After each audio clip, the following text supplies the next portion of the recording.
भाई काफी दिन से वीडियो ना आने का कारण आपको मैं बता देता हूँ रीजन। वो आप उसकी शक्ल देख सकते हो ध्यान से कि भूत ने क्या करा इसके साथ। और ले ले भाई पंजे में, तो तुझे मना ही कर रहा था। करना पड़ता है यार कभी कभी, जिसको कहते हैं ऑक्यूपेशनल हैजर्ड। अच्छा, तो उसका मतलब तो समझा दे भाई। यार मतलब जो हम काम कर रहे हैं, किसी भी काम को करने के कुछ खतरे होते हैं, ये हमारे ऑक्यूपेशन का हैजर्ड है। और लास्ट टाइम ये पूछ रहे थे भाई कि इसका क्या हुआ सारी वीडियोस में, तो भाई मैंने आपको बता दिया था कि डिस्क्लेमर पढ़ लिया करो, वो वीडियो सिर्फ एक एंटरटेन के लिए दिया आपके, ठीक है। लेकिन आप सब मेरे को फोन कर मैसेज करके पूछ रहे थे ना कि मर गया जिंदा है, तो मैं बहुत आसानी से मर भी सकता था। बच गया हेलमेट के कारण। हेलमेट है क्या अपने पास यहाँ पे रखा हुआ? तो हेलमेट अभी दिखाते हैं आपको कि क्या हुआ उस दिन, वो अपने मुंह से बताएगा भाई, क्योंकि उस दिन की मेरे मन में तो था कि मैं एक बार फिर भी वीडियोस बना लूं, लेकिन ठीक नहीं लगता था जिस सिचुएशन में ये था कि मैं उस चीज़ की वीडियोस बनाता। और अभी आपको हेलमेट की थोड़ी सी कंडीशन दिखा देते हैं। ये देख लो भाई, सिर्फ एक यही रीज़न है जिससे ये थोड़ा सा सेफ है, जो बच पाया है। ये पूरा एक टूट चुका है और अंदर अभी भी शायद खून लगा हुआ था थोड़ा सा, और अब इसको हम फेंकने ही वाले थे।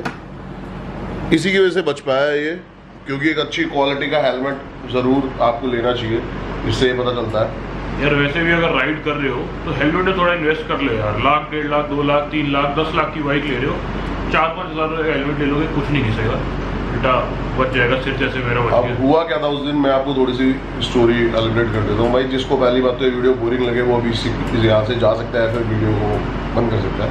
कमेंट में ये ना बोलें कि भाई सिर्फ बैठे बैठे वीडियो बना रही, बहुत बोरिंग थी। तो भाई ये वीडियो सिर्फ इसलिए बनाई जा रही है ताकि कुछ जो लोग हैं वो थोड़ा सा जो इसके साथ हुआ है उनके साथ ना हो। क्या हुआ उस दिन, मेरे पास 3 बजे कॉल आता है कि भाई एक तो इसके फ़ोन से पहली बात तो कोई और बंदा बोले कि आप इसको जानते हो। मैंने कहा भाई कैसी बात कर रहे हो आप हो कौन? तो ये गुड़गांव गया हुआ था जरा थोड़ा सा पार्टी शार्टी करने, तो वैसे कुछ और तो नहीं लिया हुआ था ना उस दिन। इनएबिलिटेड नहीं था यार। अच्छा, तो हुआ क्या, मैंने वियर भी थी, बट वो नहीं हुई थी कुछ अराउंड 8 या 9 बजे करीब। मेरा एक्सीडेंट हुआ सुबह 3:30 बजे करीब। तो उस समय तो मैं 3 घंटे सो के दोबारा उठ के वहाँ से निकला था, क्योंकि ऑब्वियसली जब मैं शराब भी रखी होती है ना, तो I prefer not to drive, I take a cab always. सबसे मेन बात ये है कि ये बात है ना, हम आपसे बोल भी सकते थे कि नहीं इसने ड्रिंक नहीं करी थी, लेकिन मैं चाहता था ये बात भी बोले, जो था वो एक्चुअल आपके सामने रखे। शायद गलती हो क्या पता वो, लेकिन जो भी है वो आपके सामने है। दूसरी मेन बात कि मेरे पास फ़ोन आता है और वो बोलते हैं कि अब पारस हॉस्पिटल आ जाओ गुड़गांव में। तो मैंने देखा कि पारस हॉस्पिटल ऑलमोस्ट यहाँ से 30 किलोमीटर है अराउंड। और मेरे को भी 30 रात का टाइम था, तो रोड खाली थी, मेरे को भी 30 मिनट दिखा रहे थे, लेकिन मैं 20-25 मिनट में पहुँच गया। उस दिन मेरे 5-6 चालान कट गए गाड़ी के, ओवर स्पीडिंग के। यार आप लोग देखो, आप लोग हो ड्राइवर, ये हमारा भाई पायलट है। आपको नहीं यकीन आता तो हमने दीवार पे वो भी लगा रखा है इसके जो प्रोफेशन से रिलेटेड, दिखाएंगे आपको दूसरी वीडियो में। अब इससे ऐसा भी नहीं जाना भाई। कितने स्टिचेस हैं टोटल? 25 या 23? अराउंड 25-30 स्टिचेस हैं, जिसमें से मेजोरिटी ऑफ स्टिचेस तो बाहर आप लोगों को दिख रहे होंगे। यहाँ पे स्कैब बना हुआ है तो इसमें दिख नहीं रहे। यहाँ पर हैं 8 छोटे से एरिया में, यहाँ पर है बाकी, और अंदर की साइड है सारे होंठ को जोड़ के रखने के लिए, क्योंकि it was kind of reconstruction surgery, क्योंकि होंठ इतना ज़्यादा डैमेज हो चुका था क्रश होने की वजह से। हेलमेट और मेरे स्कल के बीच में मेरा होंठ क्रश हो गया था, so it was torn on multiple places. तो उसको रिकन्स्ट्रक्ट करने के लिए बहुत सारे स्टिचेस अंदर और बाहर दोनों तरफ लगाए गए हैं। अब दूसरी मेन बात पे आते हैं कि मेरे पास फ़ोन आया तो मैं पहुंचा, तो मैं देखता हूँ कि पहले तो बाइक मैंने देखी, और भाई मेरे जो दिल को धक्का लगा ना, मेरे दिमाग से अगर ये निकल गया ये कैसा होगा मेरे को क्या है भाई, इसका क्या कर दिया।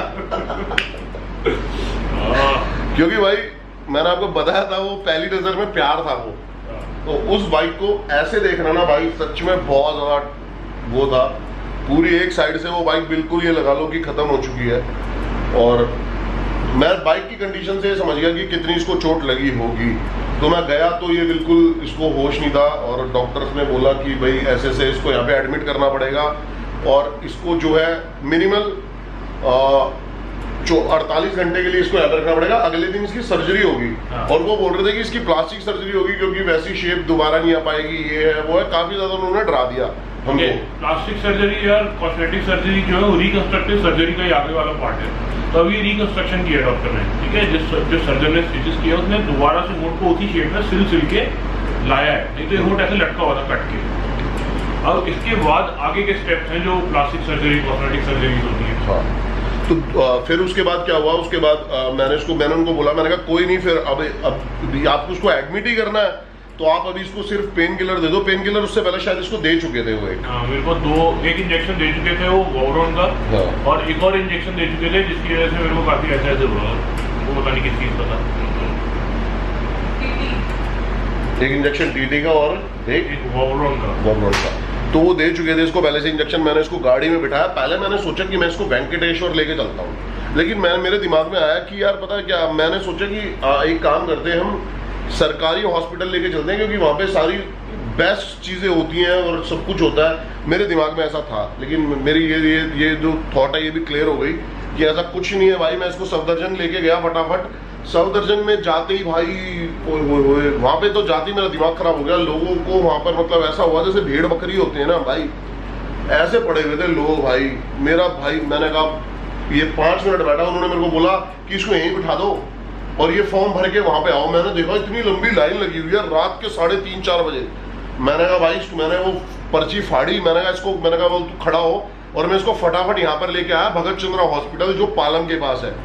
तो पालम के पास जब हम आए तो उन्होंने बोला कि अभी हमारे पास ये सिर्फ और सिर्फ सर्जन ही कर सकता है, तो हमारे पास कोई भी सर्जन अवेलेबल नहीं है, वो 9 बजे आएंगे। और मैंने उनका फ़ोन ट्राई कर रहे थे तो फ़ोन नहीं मिल रहा था। तो मैंने उसको बोला, मैंने कहा कोई नहीं, आप इसको लिटा लो यहाँ पे, और मैंने इसकी एक फ़ोटो ली जो आप फोटो ये देख रहे हो।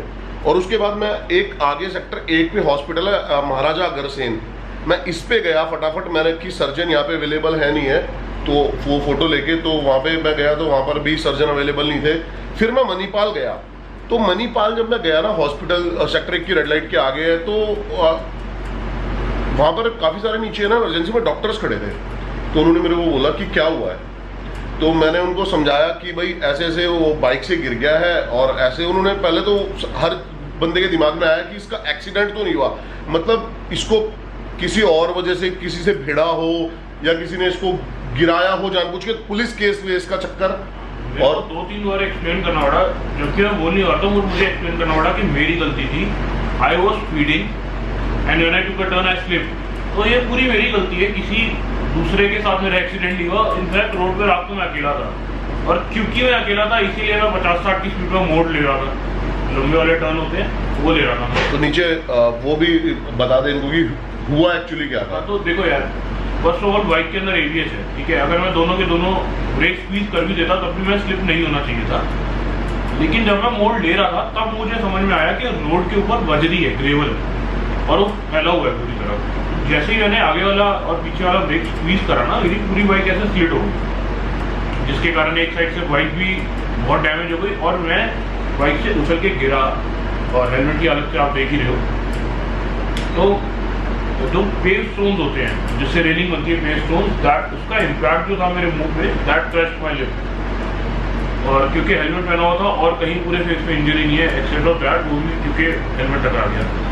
बाकी जो भी छोटी मोटी इंजरीज थी वो, बाकी उसके स्क्रैचेस लगे हुए छोटे मोटे, वो पूरी बॉडी पे है, पूरी बॉडी पर है, पूरी बॉडी में है स्क्रैचेस। हाँ, तो मेन जो उसकी दिक्कत थी, एक इसके यहाँ पे उस दिन यहाँ पर भी पेन हो रहा था बहुत ज्यादा। हाँ। तो शायद मेरे को लग रहा था कि यहाँ पर भी शायद, लेकिन वो भी हिट होने की वजह से ही कोई गुम चोट टाइप थी, वो भी अब हील हो गई अपने आप ही, पता नहीं लगा। मेन जो इसके हुआ है वो सारा लिप्स पे हुआ था कि यहाँ से यहाँ तक जो स्टिचेस लगे हुए हैं, इतना हिस्सा अराउंड 2 सेंटीमीटर लिप जो है वो कट के ऐसे लटक गया। हाँ, कट के लटक, इसके कारण वो एकदम सूजा हुआ। तो मैं अब जब मणिपाल पहुंचा ना, तो मेरे को उन्होंने भाई बेस्ट चीज़ बताई, बेस्ट चीज़। और सच में बता रहा हूँ, मैं इतना मेरे को अच्छा फील हुआ ना कि मतलब कि इंडिया में अभी तो बहुत अच्छे डॉक्टर्स आ चुके हैं। क्योंकि भाई मैंने देखा ज़्यादातर डॉक्टर ढंग से ना तो बात करते हैं गवर्नमेंट हॉस्पिटल में, ना फिर ट्रीट करते हैं। पता नहीं ऐसा क्यों है, मुझे ऐसा लगता है, मैं गलत भी हो सकता हूँ शायद ये, लेकिन मुझे ऐसा लगता है भाई, तो लगता है। अब क्या हुआ, इस जो मैं मणिपाल में आया तो उन्होंने मेरे से पूछा कि हुआ क्या एक्चुअली, आप मेरे को पूरी चीज़ें बताओ। तो मैंने उनको पूरी चीज़ बताई। उन्होंने मेरे से सिर्फ 2 चीज़ पूछी।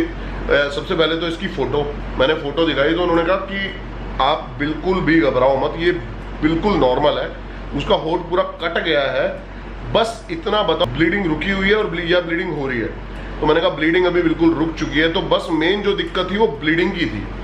अगर इसके ब्लीडिंग हो रही होती तो उसको तभी के तभी शिफ्ट करना पड़ता और वो ब्लीडिंग रोकते उस टाइम पर, तब तक सर्जन नहीं आता।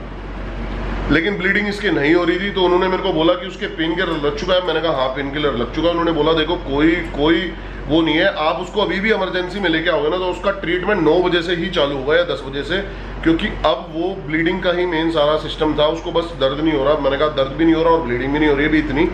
तो इसको मैं घर लेके आ गया और फिर 6 बज रहे थे उस टाइम पर, सुबह के 6 बज चुके थे।